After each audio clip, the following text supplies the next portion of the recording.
Assalamualaikum warahmatullahi wabarakatuh. Balik lagi di channel saya.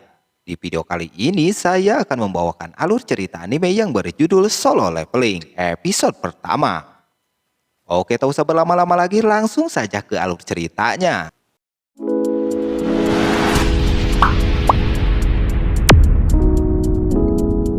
Film diawali dengan pertarungan sang hunter yang diserang monster. Terlihat di sini hunter kewalahan menghadapi monster itu. Karena hunter-hunter ini ranknya masih kalangan bawah. Dari kekuatan mereka sendiri tidak mempan untuk si monster. Mereka malah terdesak dan kelihatan sang hunter ini kalah.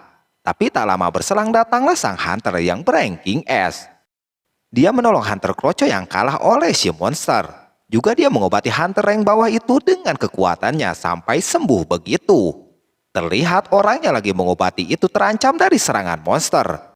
Tapi dengan sigap temannya membantu dengan menghadang monster yang mau menghantamnya itu.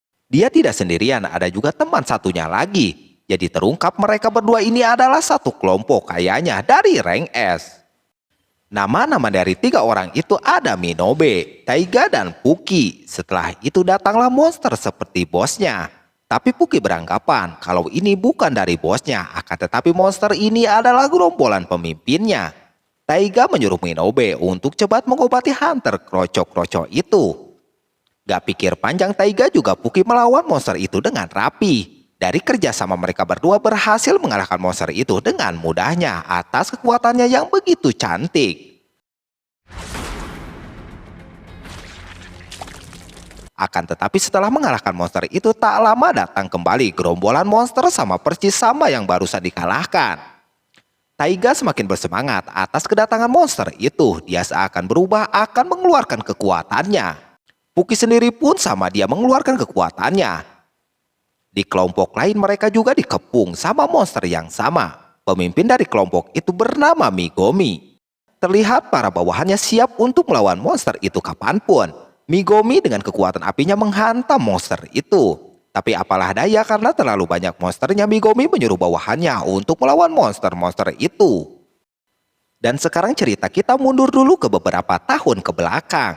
Jadi ada gates yang menghubungi antar dunia lain dengan dunia ini. Di dalam gate ada makhluk aneh dan monster juga. Jadi senjata-senjata biasa tidak mempan untuk para monster itu. Dan pada saat itu juga pemilik kekuatan pun bangkit yang bisa mengalahkan para monster. Dari kata pemilik kekuatan itu adalah sang hunter itu sendiri. Dari hunter ini ada beberapa tingkatan dari S, A, B, C, D, dan E. Sekarang terlihat sang hunter lagi ngopi yang bernama Mashima. Dia disamperin temannya yang bernama Kuga. Mereka berdua pun berbincang. Tak lama berselang datanglah seorang cowok culun yang bernama Mizoshino. Terlihat dia tidak baik-baik saja. Banyak luka di seluruh tubuhnya yang banyak salah umpas gitu.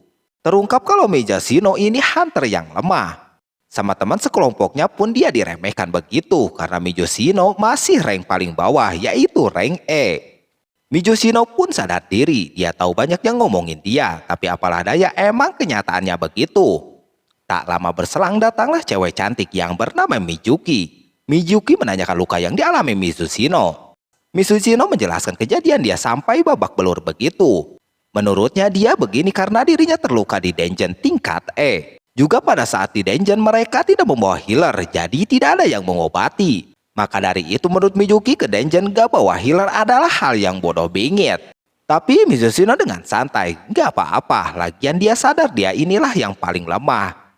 Juga dirinya ini sudah biasa begini ini. Sekarang ada seorang cowok yang bernama Mubashi Iso. Dia memberitahu kalau dirinya akan menjadi pemimpin raid dan meminta kerjasamanya. Setelah itu mereka pun masuk ke dungeon. Tapi sebelum Mizoshino masuk, Mashima ngomong kalau Mizoshino ini harus selalu di belakang. Terungkap senjata Mizoshino bawa cuma pisau kecil, juga punya sedikit energi sihir. Jadi terungkap hanya pisau itulah yang sekarang Mizoshino punya karena nggak kebeli inti nama. Masuklah Mizoshino mengikuti yang lain. Setelah beberapa lama di dalam, Mizoshino berhasil mengalahkan monster dan mendapatkan sedikit barang lumayan untuk dijual. Akan tetapi tak disangka Mizoshino mendapat serangan dari si goblin. Mizoshino berusaha untuk menghindari serangan yang dilakukan goblin itu. Pada saat Mizushino melawan dengan pisau yang dia punya, sayang, pisaunya patah karena gak kuat melawan pedang yang dibawa goblin. Dengan itu badan dari Mizushino tertusuk pedang yang dibawa goblin. Kuga yang melihat dia membantu membasmi tuh goblin sampai mati. Setelah itu Mizuki langsung mengobati luka yang diderita Mizushino. Selagi Mizushino diobati, dia melihat rekannya bertarung melawan monster yang ada di sana. Dan monster itu pun bisa dikalahkan. Mizuki yang mengobati Mizushino, dia berkata untuk tidak keras kepala untuk terus menjadi hunter.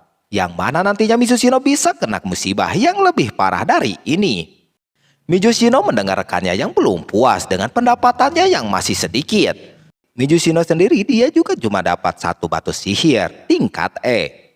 Setelah itu salah satu orang melihat ada terowongan. Mereka semua mendekati terowongan itu. Sebagian orang yang pengen masuk ke sana. Tapi menurut pemimpin Mubashi, dia harus menunggu perintah atau instruksi dari asosiasi hunter. Tapi seseorang kembali berkata dia kekeh tidak harus menunggu dulu perintah, yang mana nantinya bakal keburu orang lain yang masuk ke sana. Maka dari itu Mubashi mengambil inisiatif untuk mengambil suara dari semua orang. Dan di sini terlihat ada yang setuju juga ada yang tidak setuju.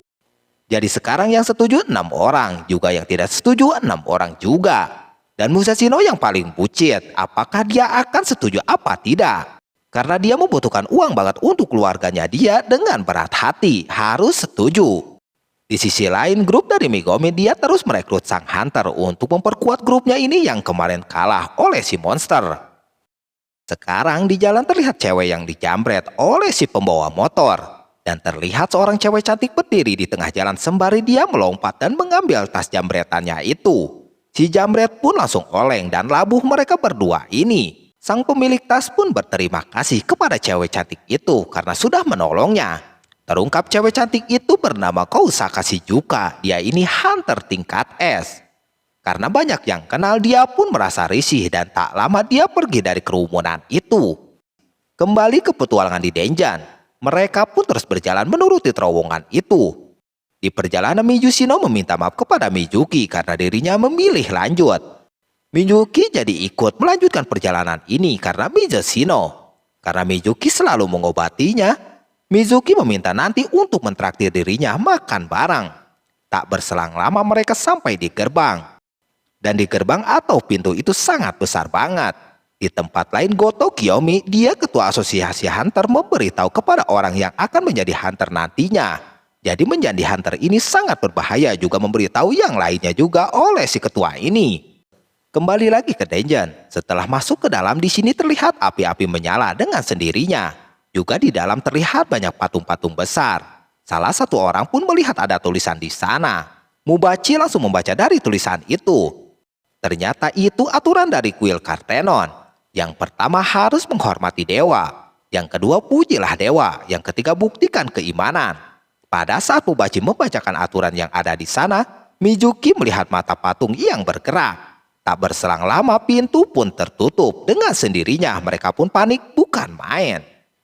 Salah satu orang di sana terlihat sangat menyesali ikut ke sana dan dia memilih untuk pergi atau pulang sendirian. Akan tetapi pas dekat dengan pintu, orang itu tersabat oleh patung yang bergerak sendiri. Semua orang yang melihat langsung panik dan ketakutan setelah melihat kejadian itu. Sekarang sedikit cerita ke Mizushino yang dulu dia juga diambang kematian sampai berkali-kali. Pada saat itu dia tersesat terus dirawat karena terserang monster. Bahkan Mizushino ini hampir mati karena kelaparan. Jadi Mizushino ini adalah orang miskin sampai-sampai barang yang dia bawa juga cuma pisau. Saat melihat sepatu pun sepatunya udah sobrek begitu. Meskipun begitu dia selalu selamat dalam hal apapun. Dengan itu dia sekarang sadar memperhatikan sekeliling dengan seksama. Lanjut ke Denjan. Mizushino meminta semuanya untuk bertiarap. Serangan dari patung itu sangat dahsyat banget. Nah, inilah akhir dari episode pertama. Gimana kelanjutannya? Tunggu di video selanjutnya. Wassalamualaikum warahmatullahi wabarakatuh.